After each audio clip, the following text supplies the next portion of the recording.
ओम शांति 24 मई 2021 साकार मुरली शिव बाबा कहते, मीठे बच्चे, तुमने रावण के मत पर बाप की गलानी की तो भारत कौरी तुल बना। अब उसे पहचान कर याद करो तो धनवान बन जाएंगे।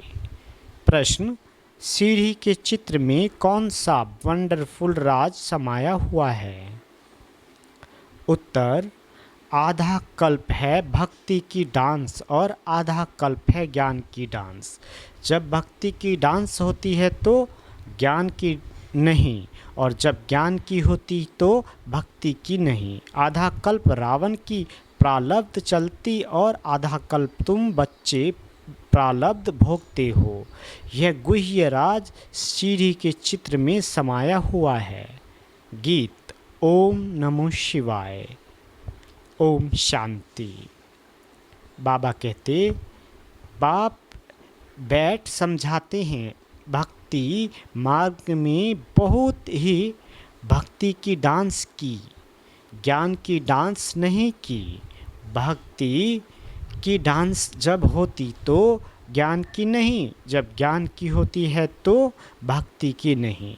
क्योंकि भक्ति की डांस उतरती कला में ले जाती है।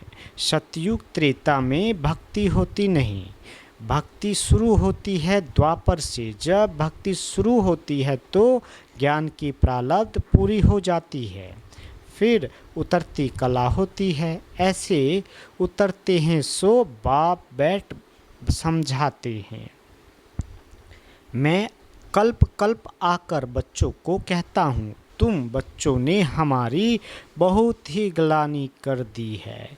जब जब भारत में इस आदि सनातन देवी देवता धर्म की बहुत ग्लानि होती है, तब मैं आता हूँ। ग्लानि किसको कहा जाता है वह भी समझाते हैं। बाप कहते हैं, मैं विकारी नरकवासी भारत को आकर कल्प कल स्वर्गवासी बनाता हूँ। तुम मेरी ग्लानि आसुरी मत पर करने के कारण कितने कंगाल बन गए हो। बाबा कहते, राम राज था, अभी है रावण राज, जिसको हार और जीत दिन और रात कहा जाता है। अब विचार करो, मैं कब आऊं? जिन्हों को राज दिया वही राज गवा बैठे हैं। हिसाब किताब तो सारा समझाया ही है। मैं आकर वर्षा देता हूँ, फिर रावण आकर तुमको श्राप करते हैं। बाबा कहते, रावण आकर तुमको श्रापित करते हैं। भारत को खास, दुनिया को आम। भारत की महिमा का भी किसी को पता नहीं है। पहले पहले भारत ही था, कब था, कैसे था, कौन राज करते थे, किसी को भी कुछ पता नहीं है। बाबा कहते, कुछ भी समझते नहीं है। जो देवता थे सकल मनुष्य की सीरत देवताओं की थी। अब सूरत भल मनुष्य की है, सीरत आसुरी है। जिसको समझाते हैं वह समझते नहीं हैं, क्योंकि पारलौकिक बाप को ही नहीं जानते। बाबा कहते, और ही बैठ गाली देते हैं। बाप की गलानी करते करते बिल्कुल ही कौरी तुल्य बन गए हैं। भारत का डाउन फॉल हो गया है। ऐसी हालत जब होती है, बाप कहते हैं, तब मैं आता हूँ।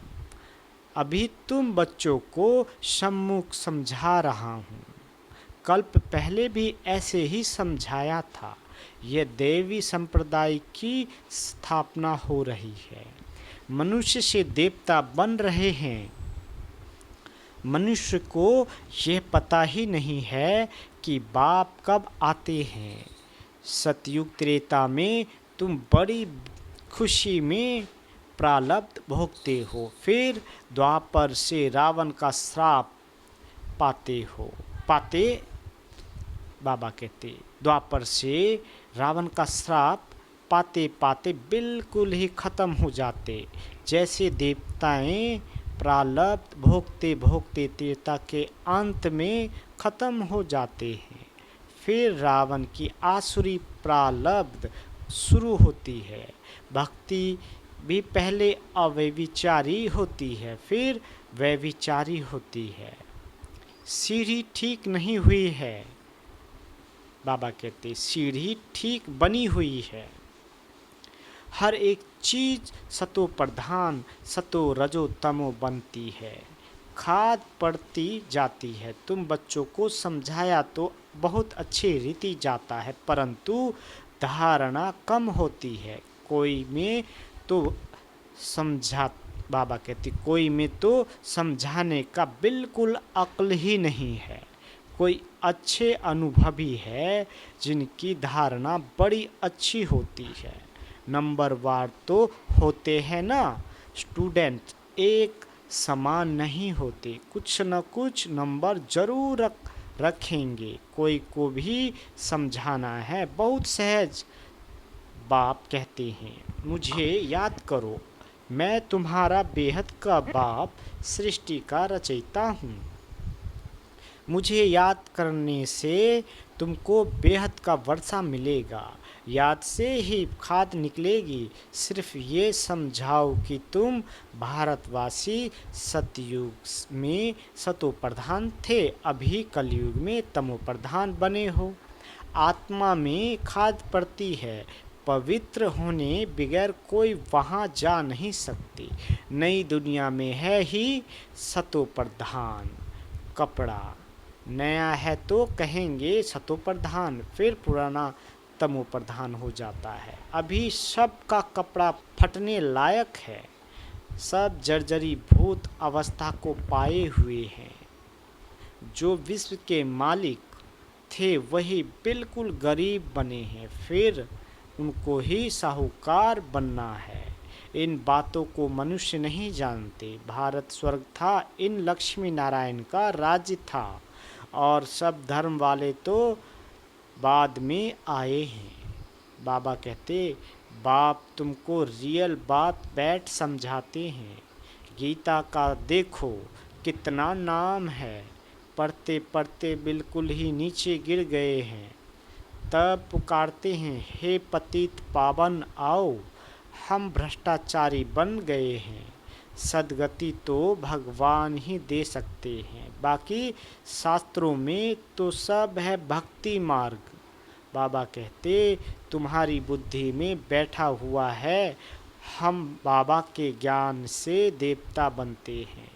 अब सारी दुनिया से वैराग्य है। सन्यासी भी भक्ति करते हैं, गंगा स्नान आदि करते हैं ना।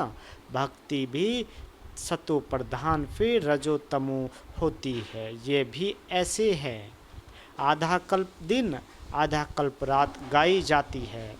ब्रह्मा के साथ जरूर ब्राह्मणों का भी होगा। तुम अभी दिन में जाते हो। बाबा कहते भक्ति की रात पूरी होती है। भक्ति में तो बहुत दुख है, उनको रात कहा जाता है। अंधेरे में धक्के खाते रहते हैं। भगवान से मिलने के लिए भक्ति मार्ग में सद्गति देने वाला कोई होता नहीं। तुम्हारे सिवाय कोई भी यथार्थ रीति भगवान को नहीं जानते हैं। आत्मा भी बिंदी, परमात्मा भी बिंदी है, ये बात कोई भी समझ न सके। परमात्मा ही स्वयं आकर ब्रह्मा तन से समझाते हैं।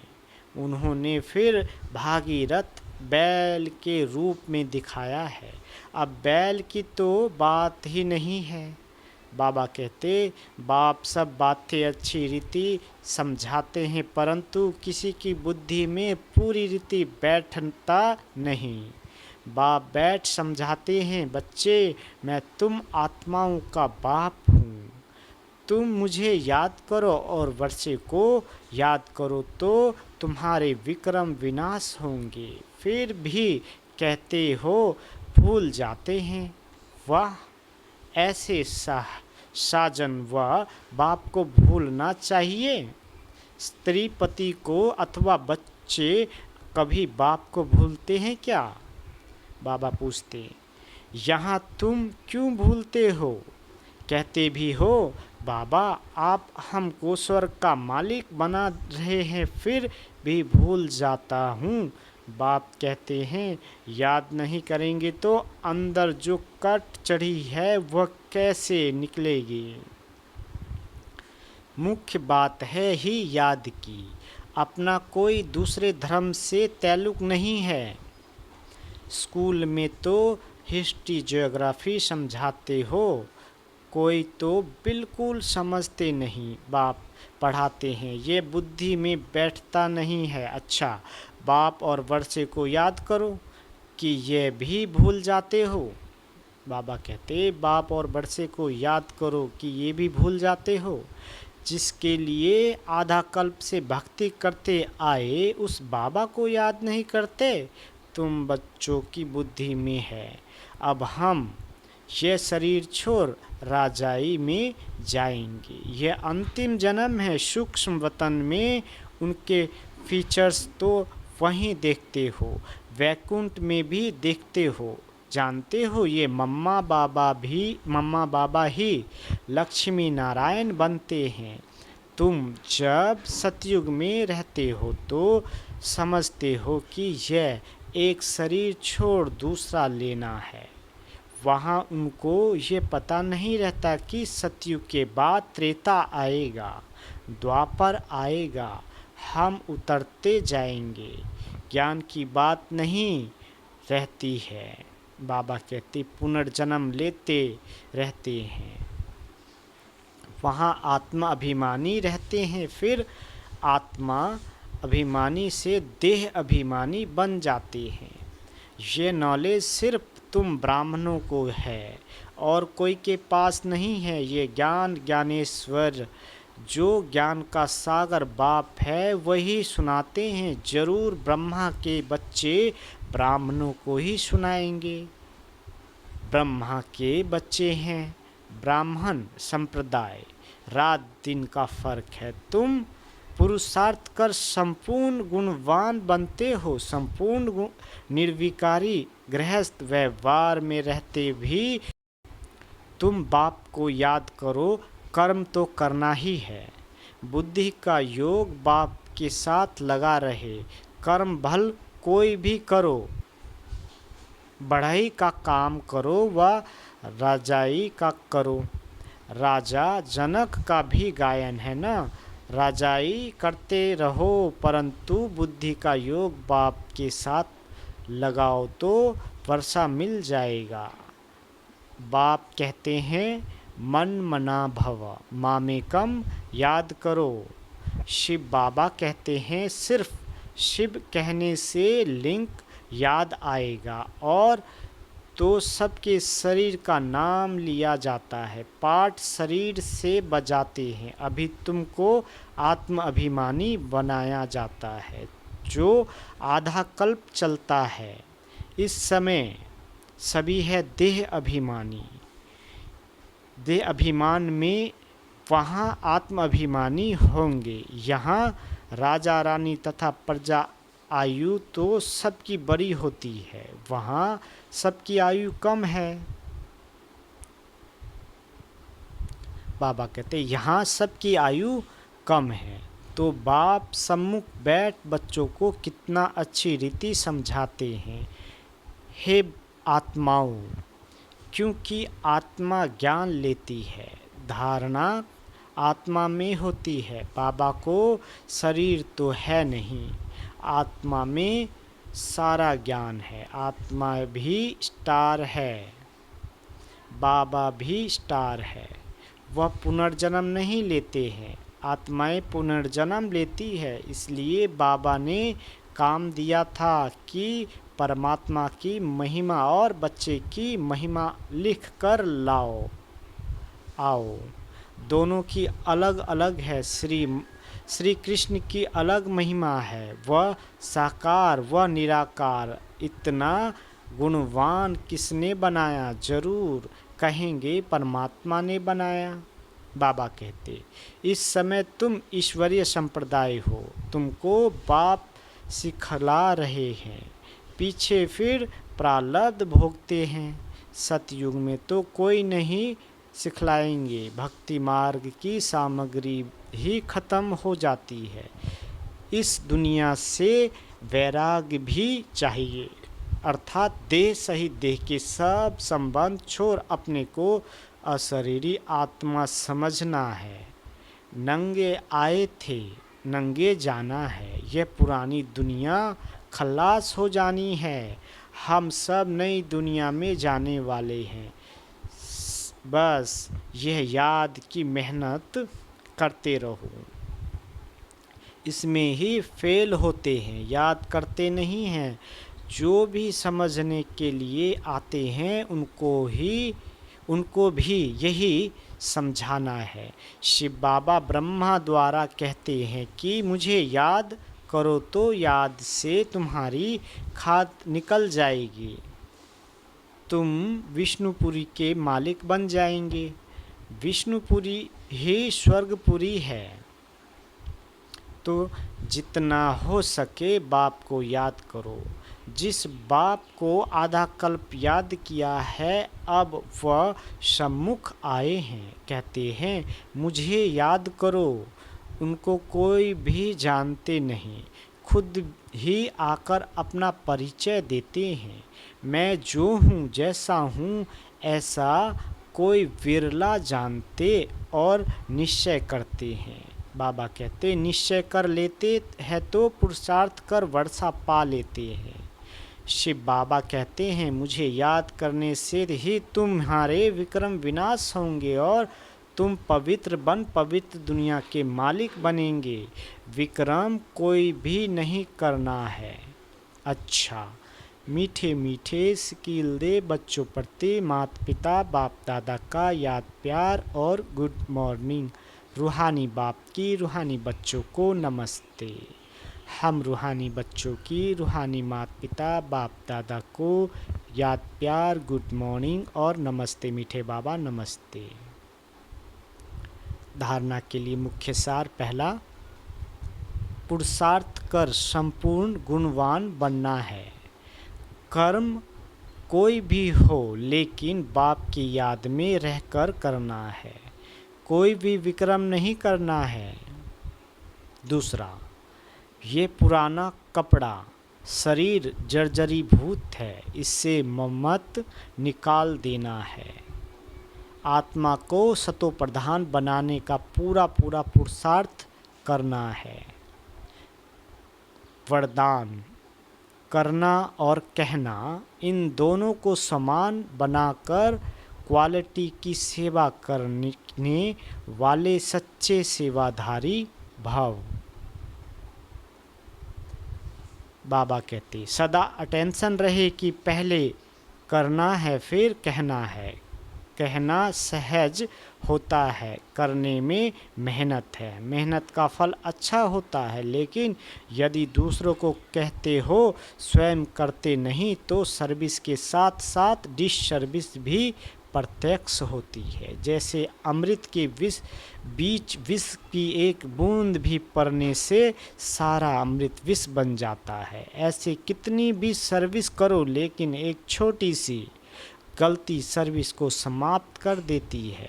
इसलिए पहले अपने ऊपर अटेंशन दो, तब कहेंगे सच्चे सेवाधारी। स्लोगन, अनेकता में एकता लाना, बिगड़ी को बनाना, यह सबसे बड़ी विशेषता है। मातेश्वरी जगदम्बा सरस्वती माँ के अनमोल महावाक्य। चढ़ती कला और गिरती कला की मुख्य जड़ क्या है? बहुत मनुष्य ये प्रश्न पूछते हैं कि जब इतना पुरुषार्थ कर जीवन मुक्ति पद को पाते हैं तो फिर वहाँ क्या कारण बनता है जो हम नीचे गिरते हैं? भल हम कहते हैं कि यह हार और जीत का खेल है, इसमें चढ़ती कला और उतरती कला होने का भी कोई कारण जरूर है, जिस कारण के आधार पर यह खेल चलता है। जैसे पुरुषार्थ से हम चढ़ रहे हैं, वैसे गिरने का भी कारण जरूर है। वह कारण भी कोई बड़ा नहीं है, जरा सी भूल है। जैसे परमात्मा कहता है, मुझे याद करो तो मैं तुमको मुक्ति, जीवन मुक्ति पद दूंगा, वैसे ही जब बॉडी कॉन्शियस हो परमात्मा को भूलते हैं तो गिरते हैं, फिर वाम मार्ग में चले जाते हैं, फिर 5 विकारों में फंसने से दुख उठाते हैं। तो ये हुआ अपना दोष, न कि रचता का दोष है। जो लोग कहते हैं दुख सुख परमात्मा ही देता है, ये कहना बिल्कुल रॉन्ग है। बाबा सुख रचता है, ना कि दुख रास्ता। बाकी हम श्रेष्ठ कर्म से सुख पाते हैं और भ्रष्ट कर्म से दुख भोगते हैं। बाकी अच्छे कर्म का फल और बुरे कर्मों का दंड परमात्मा द्वारा अवश्य मिलता है। परंतु ऐसे नहीं कहेंगे कि सुख दुख दोनों परमात्मा देता है। नहीं, परमात्मा तो चढ़ती कला में हमारे साथ है, बाकी गिराने वाली माया है। कॉमन रीति में भी कोई साथ अथवा मदद लेते हैं सुख के लिए, बाकी दुख उठाने के लिए कोई किसी का साथ नहीं लेते। बाकी तो जैसा जैसा कर्म वैसा वैसा फल की रिजल्ट। तो इस ड्रामा के अंदर दुख सुख का खेल अपने कर्मों के ऊपर बना हुआ है, परंतु तुच्छ बुद्धि मनुष्य इस राज को नहीं जानते। अच्छा, ओम शांति।